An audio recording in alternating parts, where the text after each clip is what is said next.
item number 10, we have Kevin, Francis, Gina, and Dan.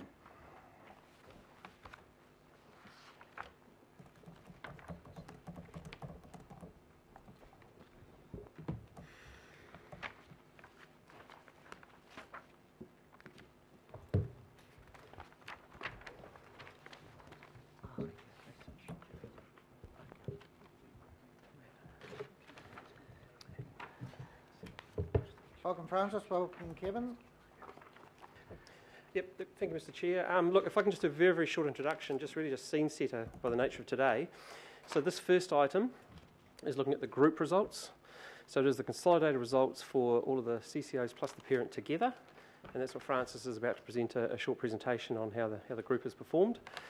Subsequent to that, we have individual items. Hopefully you've seen the agenda. We'll have the CCOs coming along to talk about their individual performance, and then finishing with the parent, talking about the performance of the parent. So look, hopefully with the CCOs and the parents coming along subsequent to this item, any detailed questions they'll be able to answer. And this is really a bit of a scene setter, just pulling the group results together for you and making a few observations of things that you may wish to look at going forward. So I'll pass over to Francis on that. Thank you. Thank you, Mr. Chair and councillors. Good morning. So as we noted, this is the results for the 6 months for the group. Oops. So as Kevin has mentioned, it covers the group consolidated results for the 6 months. It includes the parent, and the CCOs will be presenting to you shortly. And just the actual results are actually compared against the original phased budget, just so that you're aware of it. It's not the revised budget for statutory reporting purposes. So the operational expenditure is well within budget, within 2% of budget. The operating surplus before gains and losses, and we've netted out the CRL accounting treatment adjustment. That you'll recall at the previous quarterly report in September, we noted that there was a difference in the way that the budget was prepared compared to how we actually accounted for the CRL. There was just about, as the transaction developed, how we actually had to account for it. But overall, the surplus was 63 million better than budget. Capital expenditure is behind budget, which has been our tradition in the past. However, we are at 90% of the 6-month budget, which is higher than we were last year. This time last year we were about 81%, so we're doing a little better than we were. And the debt parameters remain within the credit agency's financial ratio at 270. However, I have noted there that there's limited headroom. We'll see later on, and I'll highlight it when we get to that slide, that we are approaching close to that 270. It's been going up, and so when we look at the LTP, there are some hard decisions that will need to be made in order to remain within that. So we can't do everything we'd like to. So that's just reinforcing a message, I think, that has been put to you in recent times.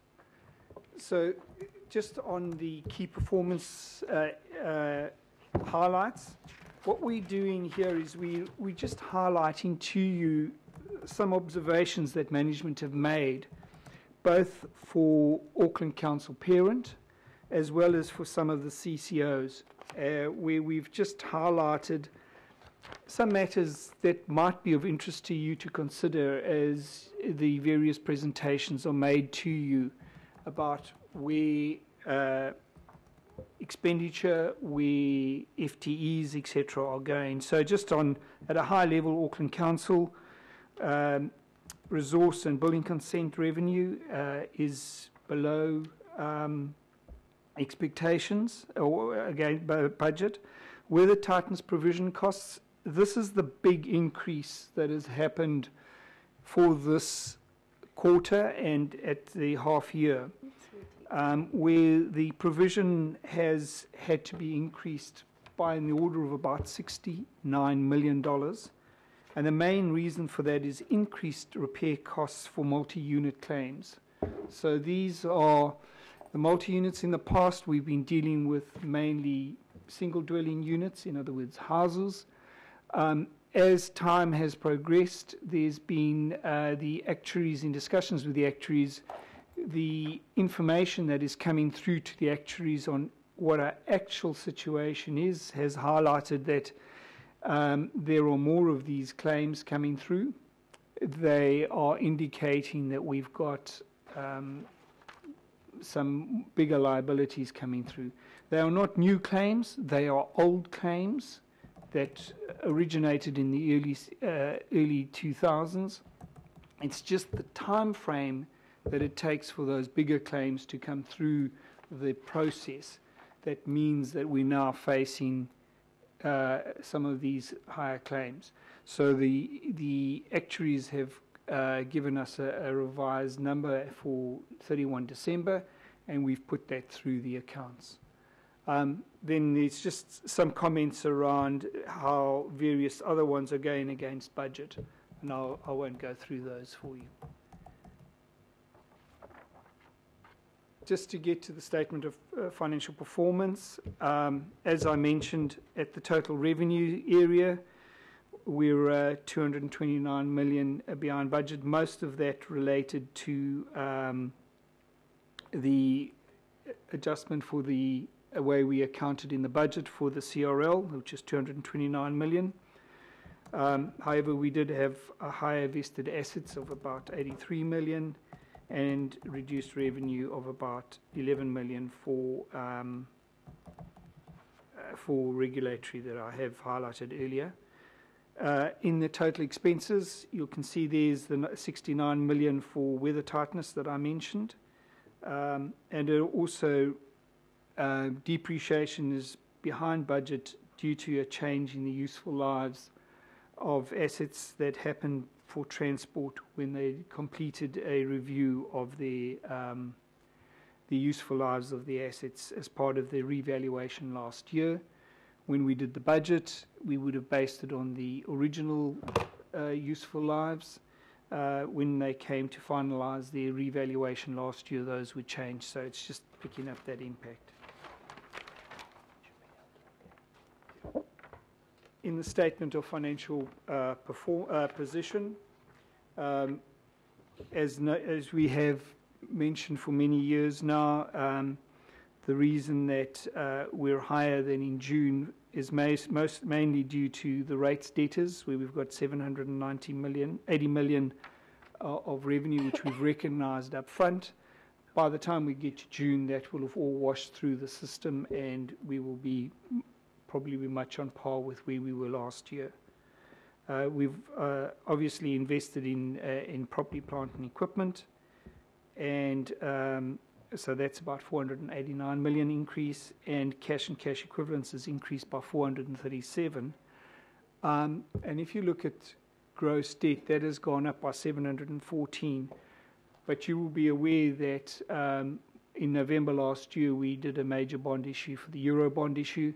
That cash has come in, so we've got additional cash. So when you look at the net debt increase, net of cash and cash equivalents, the increase is only about 277, which is in line with what we would have expected our expenditure would have been against a 489 million spend on property, plant and equipment in the period. And this is just the capital expenditure that has happened during the period, plus just some detail around that. As I mentioned, our spend is about 90% of the budget that we'd expected to spend. And then the final slide is just the credit rating financial ratios. And you'll see that over the last period at June 16, it was about 241%. In June last year, it was 251. At the moment, we're sitting at 260. It is tight. That is also impacted a bit by the fact that we've got the early funding from the Eurobond. but it does mean that we really are in a tight time frame. Whether it was 250 or 260, it is still tight going towards the 270.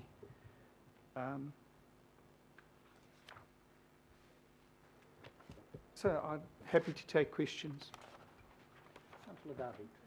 Oh, thank you. Look, there's one worrying number, and thank you for the balance of the report. It's always difficult when you home in on the worrying number, and that's the 69 variance on the weather tightness issue. From memory, we had signalled that there were going to be a significant number of claims coming in, and I think it was in the hundreds, possibly 500 or 600. But what concerns me is that that is a significant number over that 6 months. What are we looking at over the next 6 months and years ahead? Are you confident that we have capacity within the organisation to address this very complex issue of legal claims? Through you, Chair. Firstly, just to your first question about what we're expecting in the next 6 months, we went through a fairly rigorous process with the actuaries at December and looked at what was an appropriate amount to put in. We've probably erred a bit on the conservative side, because we expected that if we did not, we would be putting through another provision in the next 6 months. And so we've made our best assessment we can. The problem is that what we have is, because these are big claims, you just have one developer that puts in, and they might have 600 units in a claim. Individually, those claims will be maybe only 100,000 each, which is lower than what we would have had with houses. But because there are 600 of them, it ends up being a lot more. We can only do the best that we can. They've really applied their minds to it. They've looked and said, well, that's the best that we expect it will be, and it goes into the future when those are going to come. Obviously, if we get more claims and there's a pattern that develops, this was based on the pattern that we know now at this present time. When you're doing actuaries, you can only base it on what you know. Obviously, if more claims come out, we will have to address that at this stage. At this stage, it is the best information we have available. We have both our legal team and our regulatory team involved in that. From my understanding, we also use external advisors on that. That's the process that we used for the single dwelling. That worked well. We expect that would continue. As to whether if you've got any specific areas on that, we do have people from the regulatory team here that could answer questions on a more specific basis. Mr. Chair, it's probably not one for us to canvass in depth here, but I think this is potentially a big risk for council, and I think we need to get on top of it. We need to understand it, and I think it's something deserving of a workshop where we can sit around and interrogate it more thoroughly. Just get Matthew to ask Francis a question to clarify. Just through the chair, what I do want to make sure we do here, and Francis, you grabbed this. I'm just keen to make sure you've differentiated between the decision to increase the provision, which of itself doesn't equal a cash expense in the last 6 months, but what that means in respect to people's views on how that could play out as cash expenditure over the next 4 or 5 years. So I think it's just keen to make sure councillors understand the difference and maybe even talk to the total provision, the amount we typically pay away each year, and to what extent this potentially increases that. So what happened with this increase is we basically took the provision from June, where it was at about 265. It's now at 314 million present value. On an annual basis, we normally pay out between 40 and 50 million a year in actual claim settlements. And so this is, in building this provision, the provision we expect to pay this amount out of 314 million between now and 2027. So it's a long-term projection. It's trying to take in all the expenses that we expect to incur. We don't expect that the actual annual payment that we're going to have is going to increase above sort of the 50 million at this stage on an annual basis. However, it does mean that it is over a long period of time. Just one final, but does that not factor in repeat claims? I understand there are now repeat claims, so they've gone through the first weather tightness fix and there have been failures, so they come back again. And there are, the other concern, Mr. Chair, is most of the claims and also the estimated claims are coming from the multi-unit sector, not the single dwelling unit sector. And therefore, the risk is even higher. Through you, Chair, yes, the risk is higher. We've known that. However, we can only, we're managing this as best we can based on the information we have. We have our legal team fully over there. We have a special group that are specifically dedicated to that. And I think if you're wanting further information, maybe having a workshop where we bring in the specialists who can actually then brief council might be the way to do that. We will be running a workshop. So, Mayor Goff, I believe you have a follow-up question on this matter? Well, two questions. One, partly covered by your answer to Councillor Darby. That $69 million is obviously an area of real concern. And the concern that I think our constituents have is, when will there be an end to this? You may recall I asked the question in audit and risk, are we now dealing solely with historic, or are we going to see a flow of contemporary claims? I'm presuming that these multi-unit dwellings are dating back now 10 or 15 years, but can you just confirm to me what the expected projection is and whether these are essentially historic and will come to an end of it, and that we have got on top of the problem, which is the problem of us consenting homes that prove to be leaky and then being left as the last person standing? I might suggest that at this stage we actually, we've got people from the building area in here, Ian McCormack and Sally Gray. I suggest that we might ask them to respond. Might be more appropriate.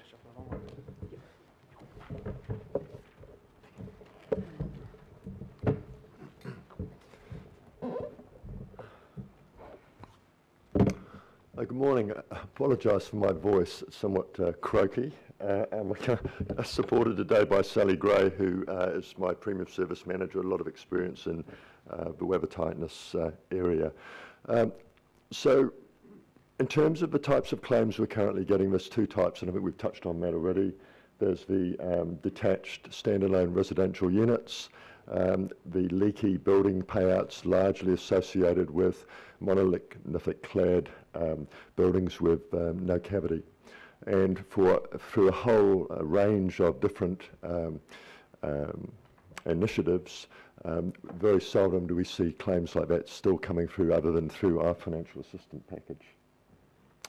So to see an act of omission after mid-2005 by the council that results in a defect which comes through as a claim on a standalone detached dwelling is very unusual. And I think some of you may have seen previously when we graph the number of dollars that we've actually paid out relating to acts of omission after 2005 is extremely low.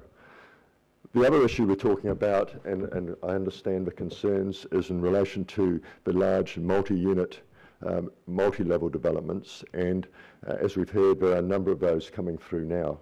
The reason why they're out of phase with a lot of the standalone detached dwellings is because due to complexities around ownership, due to complexities around understanding, I suppose, the ins and outs of a building, complexities around understanding defects and causal factors, and then pulling evidence together to justify it, as mentioned, significantly out of phase with a lot of the other complaints. So we're starting to see a lot of those large claims coming through, hence the reason for the increased provision. We have done a large number of different things, and I'm happy to, Sally and I can go into some detail in relation to how and what we are doing to preserve, I guess, the ratepayer through the, I suppose, the sorts of issues that we see arising in the building industry. So we're highly active in that space. One of the most significant things, I guess, you see is requirements we have around facades in those large-scale developments, and our requirements for full detailed facade designs as part of building consents approval. And you would have heard, I'm sure, the industry complaining about the additional work or changes to the way the industry operates now that we are requiring that. Now, we've been requiring that for probably, Sally, probably 3 or 4 years? 4 years? Probably 4 or 5 years, and largely as a result of information we got through from claims. So those sorts of initiatives will have a big impact on any claims coming forward. Regardless and over above that, I guess we still have a situation where the way the industry currently operates, with local government being the last man standing, and also the joint and several, means that we are constantly standing as proxy for building owners who have claims. And as long as that situation exists, unfortunately, we're still always going to be in a position where claims are a threat. And it requires, I guess, to ensure that we have a well-informed building control and council team, legal team, to ensure that we are making the right decisions in terms of buildings coming our way. Can I just have a supplementary on that through you, Mr. Chair? So, with the multi-unit dwellings, we're talking about the same era as the detached buildings, but because of complexity, it's taking longer to come through. Did I hear you say that? Yes. No, they're not the same kinds of defects in the apartment blocks. Without going into any specific claim, I think you see a range of different defects. Sometimes it's in relation to the facade, sometimes it's window joinery, sometimes it might be membranes on decks. They're probably a little bit more unique than you would see in a single dwelling. During the time of the bulk of the single dwelling claims, they shared a lot of similar features, things like untreated timber framing, face fixed, no cavity between the fibre cement sheeting and that timber frame to allow breathing, a lot of silicon used for joinery, flat roofs. They were really common features. They weren't necessarily technical or building techniques used in a multi-unit space. So each of them are different. I don't have a lot of the detail that they are managed by the legal team, but certainly in the buildings we see coming through building consents to be remediated, each have a different suite of problems, if you like. Sorry, just to clarify, I didn't say the same faults, I said the same era. So can we take it that just as it's very rare now to get claims for post-2005 single unit dwellings, we're not anticipating that there will be a new flood of multi-unit dwellings post this time? Have we dealt with the problem, in other words? My personal view is there will be some claims which continue to come through as a result of ACSA emissions after 2005 for a few years after that period, I believe. Okay. Just because of the nature of the types of defects, and a lot of those around a lack of detailing in some cases by industry of facades in large multi-storey residential developments. So just so I get it absolutely clear, have we dealt with the problem that led to the leaky building syndrome so that we're not anticipating that these claims go on forever. These were a result of an era of building and poor regulations. We're not going to see new claims come through in any numbers post the 2005 time when that problem was addressed. That's what I'm really asking. We're working very hard not to. From 5 years ago, 4 to 5 years ago, we put in place requirements around detailed facade designs, which still remains a problem with the industry today, and will be one of the reasons that people say, I guess, that it's costing more to build medium density housing. Those types of initiatives are the things that will preserve us from further claims. And the last question on this particular topic, the companies that constructed these buildings, are we meeting the cost because they no longer exist, or are they meeting a share of the cost and we're meeting a share because we wrongly consented them? A bit of a mix. I think the bigger the building, the less likely you are to have the various building parties around. They can dissolve their company pretty quickly, and they do, but there are the odd one where the company might still be standing. And where the company is still standing, do they bear the primary liability, and are they bearing the primary liability? I can't comment. I'm sorry. I'm not involved in the legal process or party to any negotiation in that space. I would expect so, depending on their liquidity, though. Perhaps through you, Mr. Chair, we could just ask for some more detail on that when you've had a chance to have a look at it. Thank you. Councillors, we're going to have a workshop on this, so we've got 4 more councillors wishing to question, so remember we're having a workshop. So, Councillor Casey. Well, Francis, it was just to explain the behind budget and capital expenditure. Is that all down to Panuku? It's just about timing. We set out a budget plan to do various work, and it will be either because consenting's delayed or there could be other things around contracts, etc. But it's merely a timing issue. As I said to you, that's something that has been improving. A few years ago, we were down at the sort of 70%, and it is improving. So we are trying to move it up.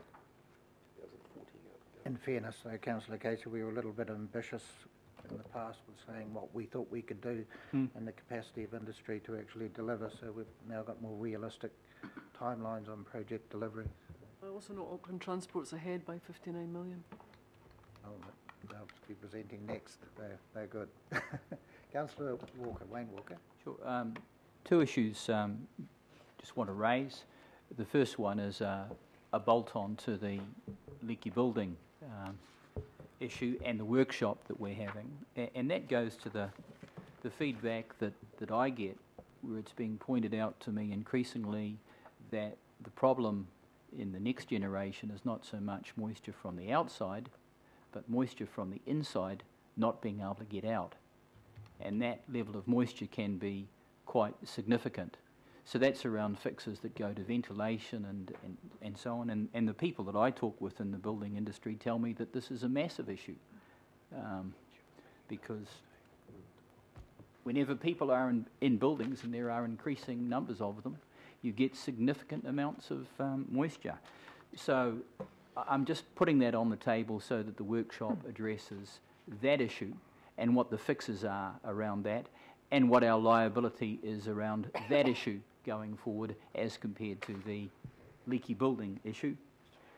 The other matter that I'll just raise that goes to risk is the matter of land subsidence and retaining walls, of which there are an increasing number that are included in the asset portfolio of Auckland Council and across the wider group, and the potential failure of those assets over time, particularly because of enhanced rainfall events and loading and the like, and what our risk is around that. And that is a matter that might also be the subject of a workshop, Mr. Chair. And the reason that I'm raising that is because with intensification, the number, the scale, the size of retaining walls that we're seeing around Auckland is growing exponentially, and many of them are vested as council assets in some situations. Very good to highlight those things for the future, but remember this is a 6-monthly report on the last 6 months, but that will be noted. Councillor Cashmore and then Councillor Cooper to wrap it up. Thanks very much, Mr. Chair. Just very quickly, guys, the getting very close to 270, 260, what's the short-term prognosis and medium-term over the next 2 years for that trend line for that debt? When the final LTP comes through, that will be set out. We will maintain within that level, but I suspect that Matthew might be able to comment. Yeah, very close to the margin of error. So through the chair, just support what Francis is saying, so that the draft LTP that we've put in place has us holding between 260, 265 over the next 3 or 4 years. But that doesn't leave a lot of leeway for risk issues or additional projects. So that's where we're operating today. It's very tight with a growing population. Yes. Councillor Cooper. Mine's more around the lower revenue around consenting.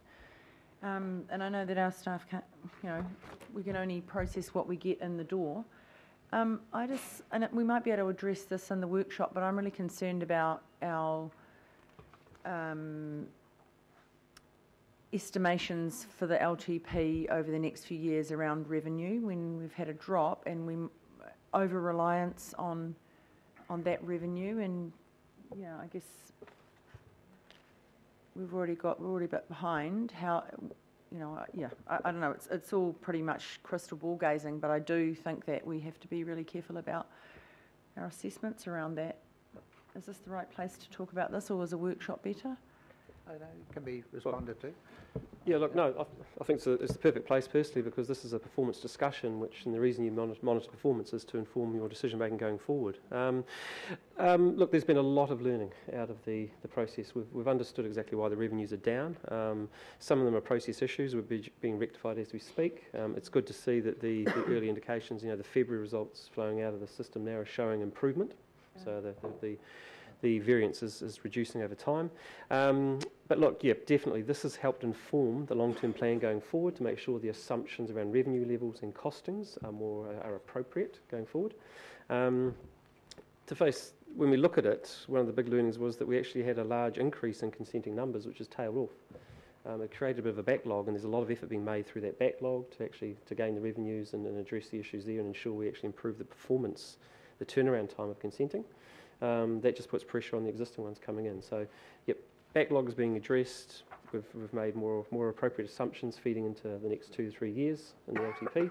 So, yeah, confident that that'll be addressed within that long-term plan. Okay, so there's two sides to it. So there's the processing, but there's also the forecasting of what's coming in. So is that taken in? I mean, it can only be, educated assumptions, but given whatever environment we're in now but also our capacity, if there's an increase, or are we talking, does that go into it?